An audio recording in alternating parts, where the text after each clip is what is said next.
Your focus on what's probable stops you from what's possible. I was always able to ask the questions that other people hadn't considered. Now, for project management, this is a highly desirable skill. Give me a multi-billion-dollar program to manage, and I'll have a whole plan outlined with a budget, schedule, and risk assessment. I'll draft up smart goals, and we'll have a project that can be executed. Now, I'm proud of my thinking brain. It allows me to do a lot of incredible things like design structures and create functional spreadsheets and business plans. I can create how-to guide for anything. See, my ability to think critically is a skill. This is what I see with so many folks who take on the role of devil's advocate. People who think of all of the angles, but people who also make safe choices and follow the rules. So you choose to focus on reality because allowing yourself to dream leads to disappointment. You take paths that are most likely to lead to success because you know that unmet expectations leads to hurt feelings and frustration. And so you aim to neutralize the possibility as much as possible by keeping your expectations low. Now, it's this desire to protect others from the disappointment of unmet expectations that motivates you to be the voice of reason. You work a stable job you don't love or care about. You drive a practical vehicle. You stay within the comfort zone of things that are 90% likely to work out as planned.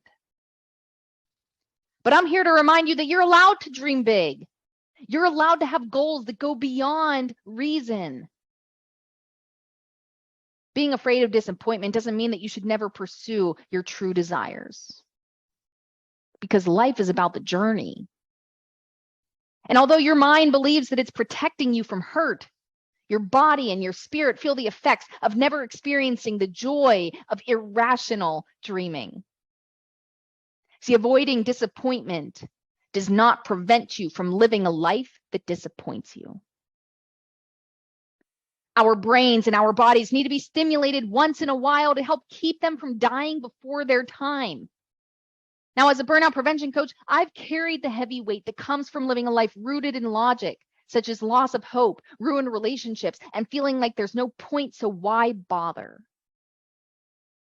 But as an engineer, a project manager, and a master of process improvement, I also know that it's possible to not recognize that always leading with my thinking brain was adding unnecessary stress to my life. See, people who cling to their reasoning have likely grown up surrounded by disappointment from having their creative ideas shut down or not coming to fruition.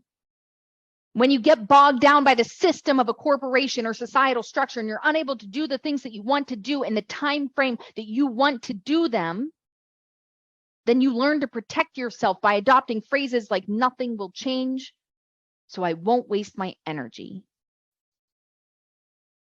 See, it wasn't until I went for a walk one day and I watched the sun set over the horizon that I realized how absolutely devoid of wonder my life had become. I was so focused on what wasn't happening that I missed so many things that were.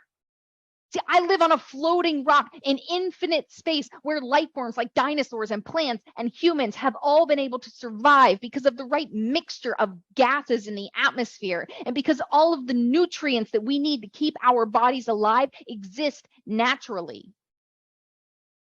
My existence is enough to remind me that I have no idea what's possible. And the only thing that's certain are the limits I choose to set for myself.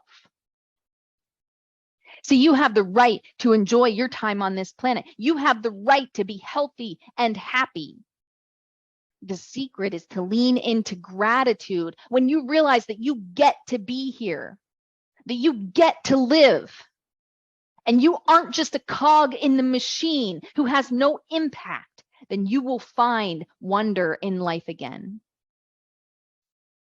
And although living with realistic expectations may reduce the pain of disappointment, it's not enough to sustain you.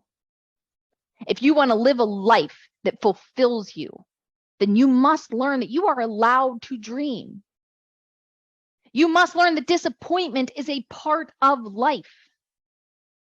You must learn that being pragmatic does not require you to live a negative and draining life. You can advocate for yourself instead of the devil.